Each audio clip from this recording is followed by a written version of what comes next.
competed and brought great energy. I think it always starts there, and I thought our effort was pretty consistent for 4 quarters. And now, obviously, a lot of decisions need to be made, and this is always kind of a bittersweet time in terms of, you got to say goodbye to a lot of guys that have busted their butt for months and months and years. And so I definitely appreciate that locker room. I think we got a great group of guys, and we'll be excited for the guys that make it, and certainly it's always disappointing for those that don't. How good was that performance today? I mean, to end camp on that, did you feel like you ended on a pretty good high? Yeah, I thought so. I thought, going into this, you're always a little nervous when you're playing some of your starters too. And I thought defensively we had a pretty good performance, and I thought offensively, I mean, we had that 16-play drive or whatever it was. So I was pretty pleased that, and I'm glad we did it. And hindsight's always 20/20, but I just thought in my gut, I feel like a lot of years we've come out of the preseason saying, hey, I wish we would have given these guys a few more reps, and we were able to do that for most of our guys today. Certainly we had a lot of guys down as well, so that's always a challenge, but I was proud of those guys, just suiting up and going to play ball.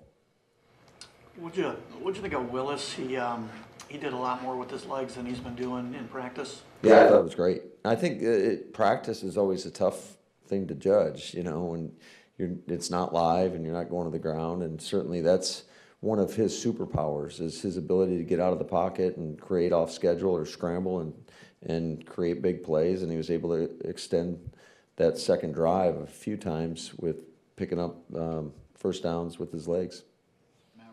Glad to see the emphasis on forced fumbles from this whole camp. Yeah, that was exciting because it finally happened. So, there was a couple other opportunities I didn't think we took advantage of, but, that is always at the forefront of our guys' mind, and it's drilled into their head, I would say, every day, and we drill it every day out on the practice field. So, for those guys to make it come to fruition is exciting to see. Going back to Malik, when you look at what he did for you last year in the season and then what he did in the offseason and training camp, how good do you feel, even if you don't want to see him again now until the end of the year? Yeah, we got a lot of confidence in Malik. I think he is just scratching the surface of what he can become. Just the dual threat that he is as a quarterback, I think it's problematic for most defenses.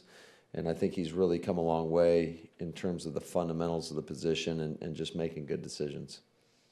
Did you alternate the other two to get them equal playing time, or was there some other thinking there?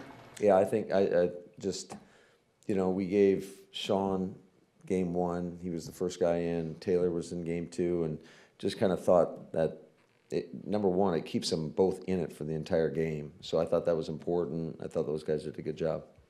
What would you think of Alger's and those improvised plays? Yeah, those were, I mean, shoot, you got to find a way. And there was 2 of those that he did. So I thought, you got to go back and look at it, but I thought for the most part he did a pretty good job. As far as those decisions coming up, when you look at the totality of a roster, do you prefer to have certain numbers at certain positions, or is it just whoever the best 53 are? No, I think you always got to take into account the numbers at the positions.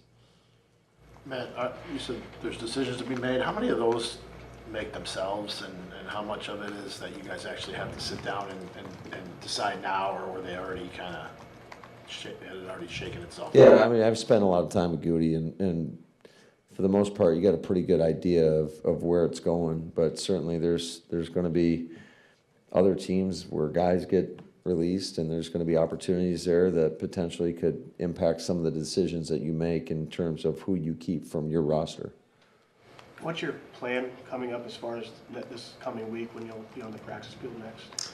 So the plan right now, depending upon how we are health-wise, would be tomorrow we're going to treat kind of like a in-season Monday. So we'll come in, we'll review, we'll have a team meeting, we'll have a workout, and then Monday is in-season Tuesday.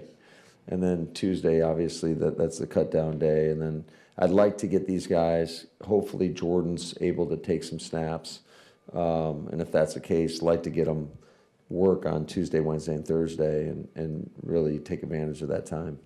Matt, today in the second quarter on the touchdown where Will Shepherd cut the touchdown, a couple plays before that, you're down the 11 and you called a timeout. Was that a substitution problem or formation or something like that? It's like 2 or 3 plays before the touchdown. No, I was watching the play clock, and it was hitting 0 as I called the timeout. Like the quarterback's got to be responsible for that, but sometimes you got to bail them out. Hey Matt, you had Kamal Haddon on the practice squad all last year. You had Deslam Alexander on the practice squad. How much development happens with those guys? Those guys both made pretty good cases today. Yeah, I thought both those guys really played really well. Kamal was sticky in coverage. He had to have had at least 3 PBUs that I saw, so that was exciting. He's got the talent. It's just the consistency of which you play. So that was exciting to see him in a game environment go out there and do that. And Dez, you can always count on Dez. He's going to give 110% every chance, every opportunity he gets. And it was cool to see him make some plays, not only on defense, but on special teams as well. Did Hopper jump out to you at all? Hopper's, I would say, he's one of our most improved players, I think, from a year ago. I think he's done an outstanding job. He's done a much better job communicating, I would say. He's the voice of the defense when he's in there. And so I think he's done a really nice job. And he's still a young developing player, but he got a lot of good work this preseason.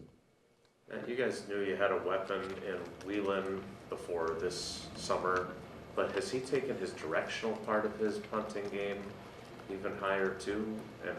Yeah, I would say it was pretty impressive what he's able to do, and that's definitely a good thing to have somebody that's capable of flipping the field. As we know, field position plays a large part in determining the outcomes of games. So he is a weapon, but I still, if we're doing it right, you only use him to go out there and hold, and he's a hell of a holder.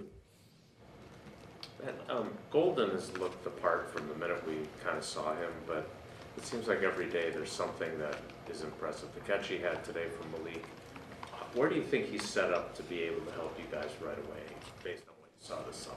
Yeah, I think he's done a nice job. I think he can help us in any capacity that we need him to. And so I think he's a guy that he just works the right way. He comes in with the right mentality, the right attitude, and he just comes to work.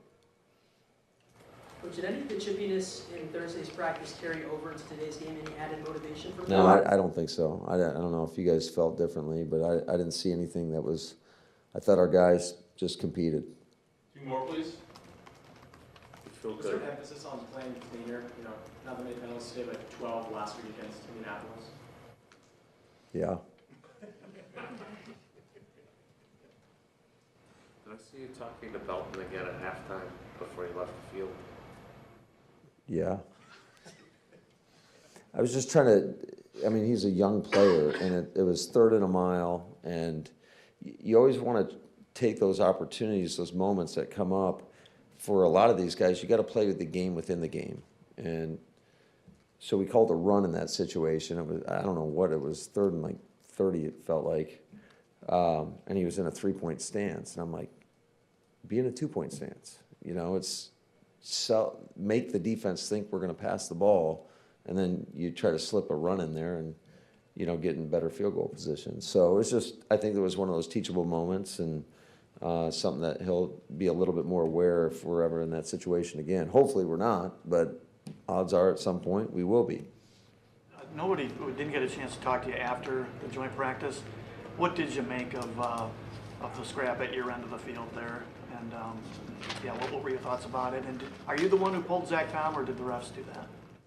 No, the refs really don't have. I wish the league would give the refs the same control that they have, in games. But it's just our rule. If you throw a punch, and listen, he was not the only person at fault. He was the only guy I saw. And then you go back and you watch it and you're like, oh, there was a lot of guys that should have got tossed that didn't. And that's just the way it works sometimes.